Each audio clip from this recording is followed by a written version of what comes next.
Well, welcome everyone to another inspiring presentation, and we have Tyson Seburn today.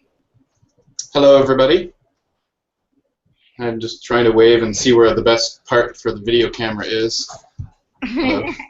I don't think you have a bad part. Oh, come on. And he is coming from Canada, and while he gets his slides together, I'm going to let you know a little about Tyson.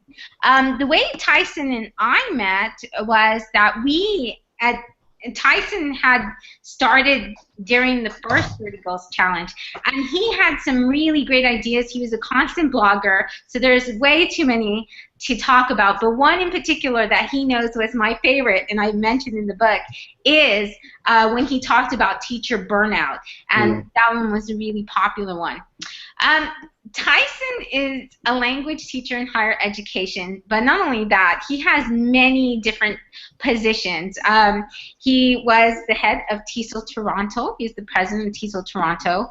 And also, he's constantly hosting webinars and been a part of so many things. And most recently, he is an author. And one of the exciting parts about this conference is that he is going to give away 2 copies of his book during his for those who attended his session. So make sure you sign that attendance form. I'm going to pass it over to him. Okay, so it's over to me now? Yes, and the Everybody slides can look see great. my slides, fine. Okay, so I'd like to say thanks, Shelley, for that lovely introduction. And it's true, Shelley and I go way back. And that's one of the reasons why I've been excited to talk to everybody at her first 30 Goals e-conference. Now, hopefully my session, or my talk really, is going to be something of interest to you. It's based on a goal called Teacher Reflection, and it's going to be very reflective. And that's one of the reasons why I like Shelley's 30 Goals, is because they do cause me to have a lot of reflection. And that impacts not only my teaching, but other people's teaching as well. So that's why today I'm going to talk to you about one for all and all for one. And in fact, I switched the words around, so now it's one for all and all for one as well. So it's an exploration of the reflexive relationship between the individual and the group. And the reason why I wanted to use this topic today was because at their core, Shelley's 30 Goals really cause a lot of impact and reflection for the individual, but they also impact the group, and they connect the individual to the group. So I thought it was an apt discussion to have with everybody today. So what I'm going to be talking to you about is how I felt as an individual and how the 30 Goals impacted my individual teaching and how it connected me to a group.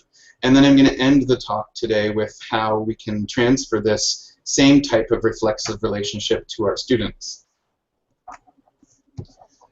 So here is me. At this time, maybe 5 or 6 years ago, I felt like I was really one of the only people who was doing EAP and online at the time.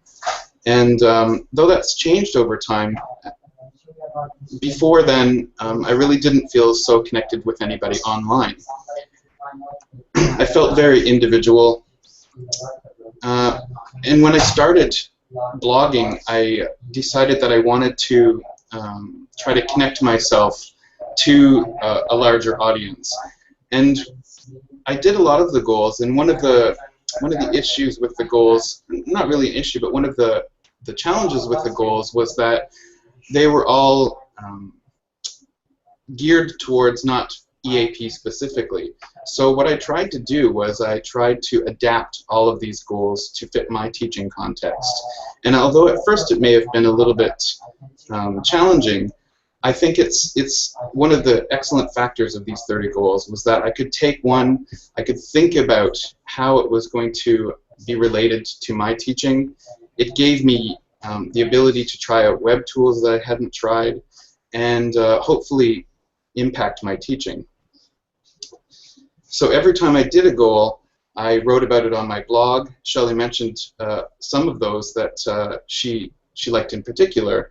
And every time I went through that writing process on my blog, it made me consider my perspective as a teacher and how each of the goals that I participated in could change the way that I was thinking about my teaching, even though they were not specific to EAP. It really helped me understand what I was doing in my teaching in a different way because they were really reflective. They did really cause me to think about an aspect of my teaching and try to bring it into a kind of change. And I think this is something that we all did. Now, the 30 goals that I participated in were very invaluable to me, and I want to show you just a couple of them just to give you an idea. I did participate in them in cycle 1, and I really enjoyed being part of that process because it was quite new at the time, and not a lot of people really had understood what it was going to become. In this one, I tried to talk about how the things that you do in class aren't always perfect. In another one I did a record of classroom events, and I tried to be extremely transparent. I tried to look at exactly what was happening in my class, when I went into my class, what I did at every single time, and how it impacted my students and changed the way my students interacted. I also tried to look at the differences between what I intended to happen in the class and what the students took away from the class in this particular goal. Shelley mentioned that one of her favorites that I did was teacher burnout. And in this post, I took a look at my own interaction with ELT.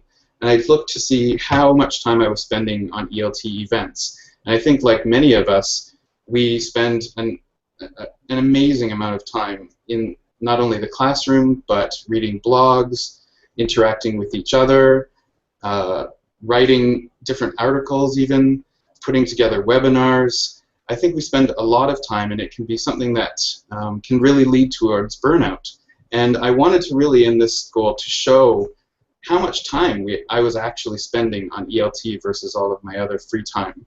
And this made me reflect individually how much I was heading towards burnout and what I really could do to change that, to change my path so I wouldn't burn out. And hopefully it impacted other teachers as well, because in the comments of that particular post, many teachers related to what I was saying. And that was something that I didn't really expect. Another one that I thought was quite popular was Me Manifesto. And it was where Shelley asked us to consider what our sort of teaching philosophy was, or what guided us really as teachers. And in this one, I was able to actually take a tool that I had been familiar with called SoundCloud, and I had done some webinars on SoundCloud at the time, and I really tried to put a practical spin on it, because a lot of people at the time had said, well, you know, the things that you're saying kind of work for you, but how would you actually use it in the classroom? So what I did in this case was I set up a SoundCloud, a kind of gap fill story where teachers would listen to a prompt that I would say, and then they would comment on SoundCloud, filling in the blanks. And I really wanted to show how you can take SoundCloud beyond really just using it for your own purposes, beyond just the little exercises that I had made, and actually show a practical example. And at the same time, connect that to the goal of what is your teaching philosophy and what's your story. And I think with about 99 people, maybe, participated in that one, and it helped them not only see how to use SoundCloud in a practical way, but I think it gave everybody a sense of reflection. And then not a last, but one of the later goals that I did was to use the tool Project, and it's something that I hadn't used before. It's sort of like a packed, layered visual, kind of like a book in a sense. And I wanted to show, again in this case, how to use the tool project. I wanted to get more familiar with it myself, and I wanted to see how I might be able to use it in my own teaching, and hopefully that would be able to show other people as well. So what I'm trying to get across with these examples really is simply that all of the goals initially were things that I had done for myself. They were ways that I was trying to reflect on my own teaching. I was trying to adapt them for my own context, and I was trying to get them to help me see my context from a different perspective, and hopefully change the way I do things and improve the way I do things. But at the same time, I was trying to later connect them to a broader audience. And it's through these goals, in fact, by doing them individually, that people would come to my blog and comment, and that helped me connect to a wide variety of people, so that everybody was in a kind of community. This is where I met Vicki Loris. This is where I met Cecilia Limos. Doing these goals is where I met Dave Dodgson. All of these people that you're going to be watching during this web conference. So it really became an all-for-one type of reflection. We had a community that was building around these goals. Every time we did one of them, we thought about how it would work for us individually, but then it gave us a shared bond. It gave us something to talk about with each other. Even though our contexts, our teaching contexts were very different, it gave us something to communicate with each other across all of these disciplines. As we started doing the goals as well, while it might have been individual at first, I started to consider how each of these blog posts and each of these goals that I was doing would benefit the people who were reading it. So people in my community, my PLN, my growing PLN, as a result of this, as a result of these goals, I really tried to think towards the later goals. How can I write about them in such a way that people from my community would benefit from it as well? And I think that's something that's characteristic of all the people that participated in the 30 Goals Challenge in Cycle 1, Cycle 2, and I'm sure all the way through up to now. And it really gave me a way to be inspired by other people who are in this group. So instead of simply trying to read a goal, try to figure out how to adapt it to my own situation, I could go look at other people and see how they adapted these goals to their situations and try to be inspired by those things. And I was inspired by them in order to figure out new ways that I could work these goals into my own teaching. So having said that, the main point of my talk really here is to suggest that we can do the same type of thing with students, and we should try to inspire and instill the same type of one for all and all for one with our students. I really am aiming to get students to consider not only me, the me version of those students, right? How in their classes are they going to improve? How in their classes are they going to work with the language or work with the skills that they're being taught? But also to connect that to the group, right? The people, their peers, the other people in the class. How can we get students to care about their successes as well? And when we do that, their successes reflect on us. We also can learn from their successes. So I'm trying to get students, and really the people who, like you who are listening here, to consider what types of activities can we design for students where there is an individual component to it, where that individual component can help them reflect on their own skill improvement, their own reading, their own writing, their own speaking and listening. And how can that individual improvement benefit the group in the class? And then, of course, how can that group work together in order to benefit the individual? So the 30 Goals really has done this for me, and I tried to think of ways in which I could get this to transfer from the teaching context really just down to the student level as well. So I want to talk to you next a little bit about an example of this. I mentioned to you that, well actually Shelley mentioned to you that I have recently written a book called Academic Reading Circles, and I thought I would talk about that a little bit because A, we're giving a couple of copies away, but B, because it's a perfect example of how we can do something individually and how it can work for the group and then work back for the individual. So even though nobody can interact, at least I can't see anybody interacting, I want you to think for a second. Maybe this picture will give you some clue. What's a skill or what's an activity that you do with your students that typically is isolating, right? Something they do very individually.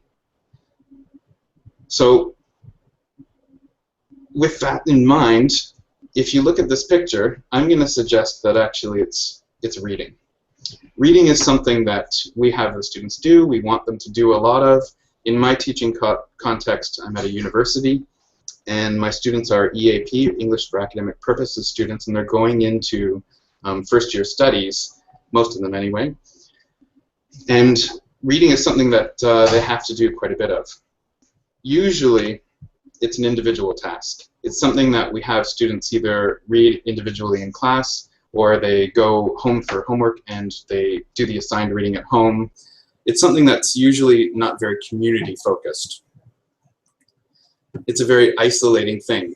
Students who have trouble with reading tend to be alone. They don't tend to be able to talk with each other so much about this process.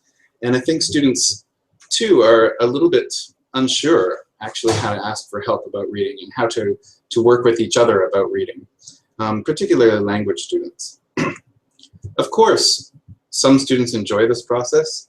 They think reading is a cool thing, but in my opinion, or sorry, in my experience, it's not so much the case. They tend to struggle to get through these readings, especially at the level that I'm teaching with the complex language concepts and vocabulary.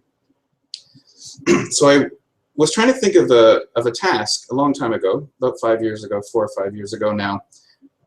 My colleagues and I were trying to think of a task where we could get the students to dig deeper into readings and try to take it away from something that is just an individual process to something that can benefit by having a group as well. So what we did was we took a kind of popular activity among K to 12 or kindergarten to 12 groups, which were reading circles, or literature circles rather, and we adapted them to fit our context. And the reason why we liked these reading circles was simply because they had an individual component and they had a group component. So in the reading circles, what they do is each student has an individual role. So you can see here, L means leader, there's a visualizer, there's a connector role, there's a highlighter role, and there's a contextualizer role. So what happens is you put the students in groups of 5 or 4, and each one of these students has one of these roles, and they focus on a different aspect of the reading. So really what's happening is there's an initial read through the individual roles.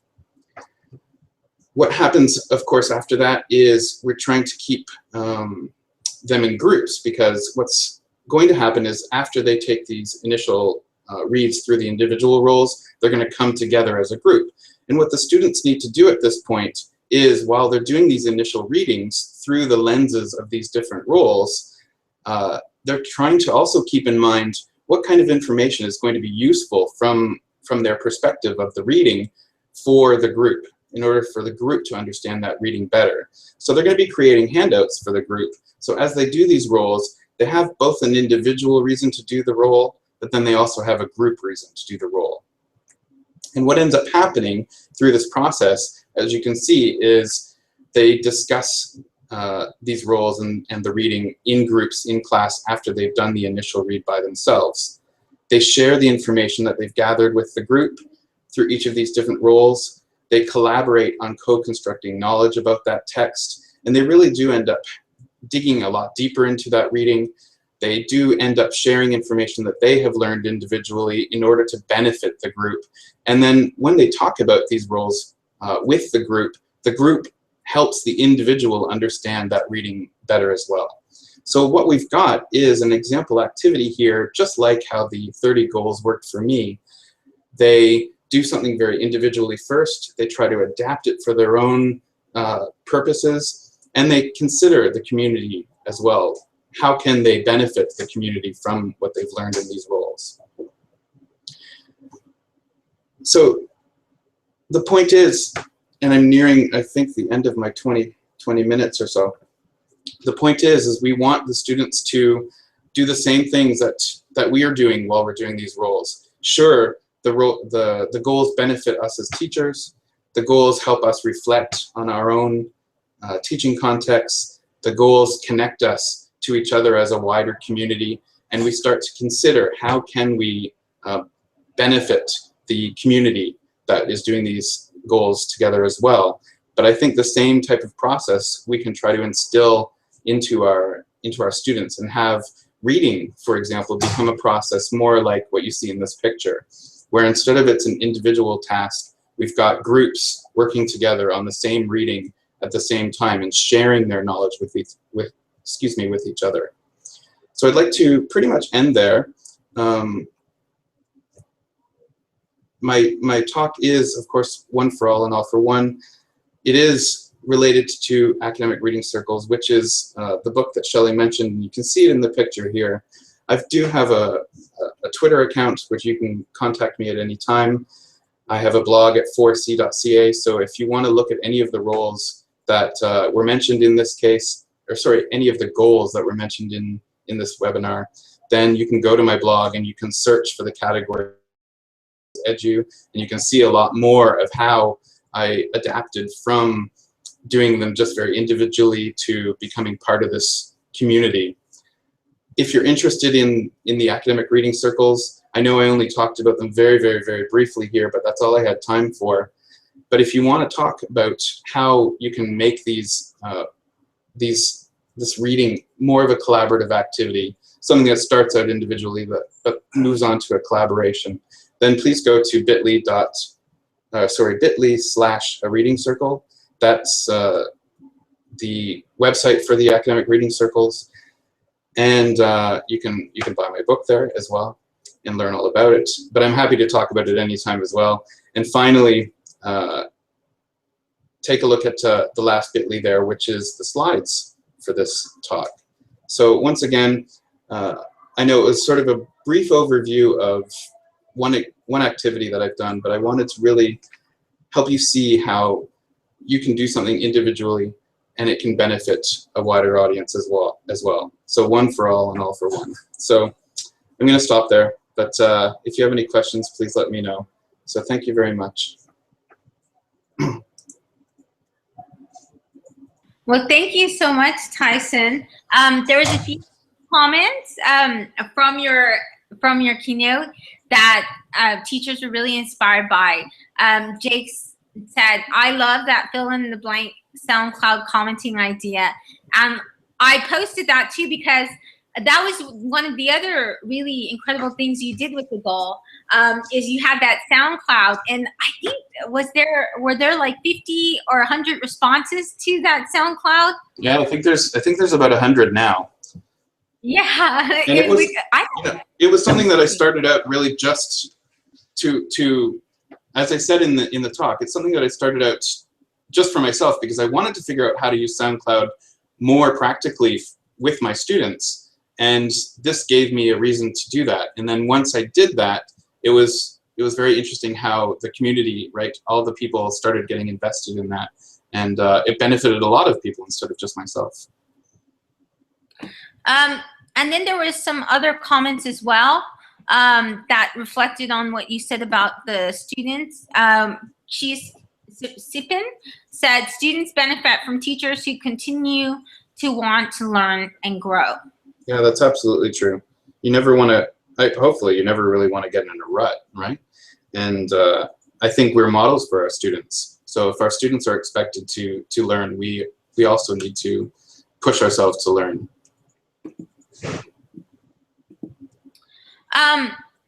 And we're going to go ahead and end there, but thank you so much for inspiring us, and I loved your slides. Oh, thanks. Especially the bears. I just thought that was really cool. I thought they were cute, but also masculine. And we put the link to Tyson's book inside the chat but you can also find it on the profile as well. And 2 participants are going to be very excited to receive Tyson's book. So Hooray! thank you for joining us. And My pleasure. Thanks for inviting me. bye. Okay, bye-bye.